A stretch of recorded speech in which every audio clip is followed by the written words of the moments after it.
Европската унија ќе започне со примена на новиот систем за влез-излез ЕС од 12 октомври 2025 година, кој ќе ја замени досегашната практика на ставање печати во пасошите со дигитална евиденција.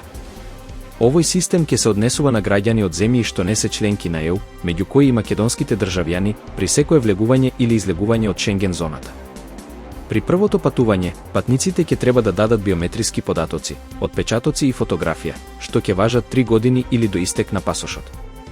Новитетот ќе овозможи побрза и поефикасна гранична контрола, особено за оние кои имаат биометриски пасош и користат самопослужувачки терминали. Системот автоматски ќе го пресметува дозволениот број денови за престој во Шенген зоната и ќе им помогне на властите полесно да идентификуваат прекршувања. ЕС ќе се применува во 29 земји, со постепено воведување до април 2026 година, а во првата фаза се очекуваат подолги чекања на границите. Важно е да се направи разлика меѓу ЕС и ETIAS, додека ЕС се користи за гранична контрола, ETIAS представува онлайн овластување за патување кој ќе биде задолжително за патниците ослободени од виза. ETIAS се очекува да стапи на сила кон крајот на 2026 година по целосната имплементација на ЕС. Вечерва на полноќ завршува јавниот увид во избирачкиот список за локалните избори 2025 година. Граѓаните имаат можност да ги проверат или коригираат своите податоци во подрачните одделенија на ДИК или преку веб-страницата СЕК.МК, како и преку нивната е-пошта. Барањата за запишување, дополнување или бришење мора да бидат поддржани со соодветни докази, а формуларите се достапни онлайн. До 9 септември, увид во списокот направиле вкупно 5729 лица, 3397 мажи и 2332 жени. Вкупно 8 лица побарале запишување, 136 бришења, а 59 лица побарале промени на податоци како презиме или адреса. ДИК има рок од 24 часа да одлучи по секое барање, а одбиените имаат право на жалба до управниот суд, кој исто така решава во рок од 24 часа. Доставата на избирачкиот список до политичките партии што поднеле барање се врши најдоцна до 14 септември. Партиите потоа имаат рок до 19 септември да побараат промени. ДИК го потпишува конечниот список најдоцна до 3 октомври. Рокот за поднесување кандидатски листи за градоначалници и советници до општинските изборни комисии е до 13 септември на полноќ. Полска стана првата земја членка на НАТО што директно собори руски дронови над своја територија. Инцидентот се случи во источниот дел на земјата, во регионот Лублин, каде остатоци од беспилотни летала завршија во близина на неколку села.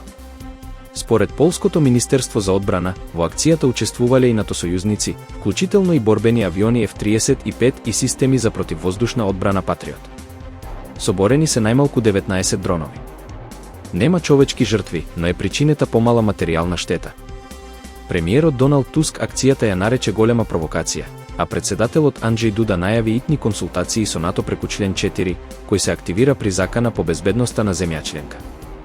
Украинскиот председател Володимир Зеленски порача дека руската агресија не признава граници. Москва досега не реагира официјално, но руските државни медиуми операцијата ја нарекоа лажна.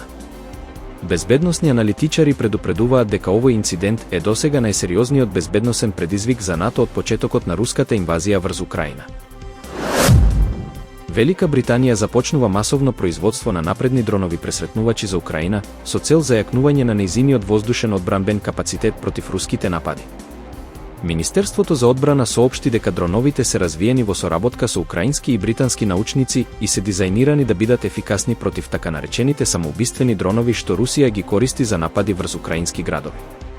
Премиерот Кир Стармер ја оцени иницијативата како пресвртница, најавувајќи проширување на поддршката за Украина заедно со сојузниците.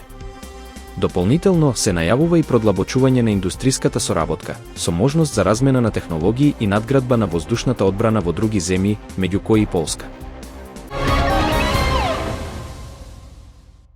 Ед Ширен ја претвора музиката во повеќе сензорно искуство, со нов вкус на сладолед инспириран од неговиот нов албум. Во пресрет на издавањето на Play на 12 септември, пејачот лансираше специјално издание на сладолед во соработка со брендот Van Leeuwen. Наречен Play Pink, овој розов сладолед со вкус на пунч, пита и гуава, го рефлектира веселиот поп-звук на албумот. Достапен е во продавниците на Van Leeuwen во Њујорк од 10 септември, додека траат залихите. Оваа сладка колаборација е дел од растечкиот тренд на поврзување на музиката со гастрономијата, а Ширен им нуди на обожавателите уникатен начин да ја вкусат неговата уметност.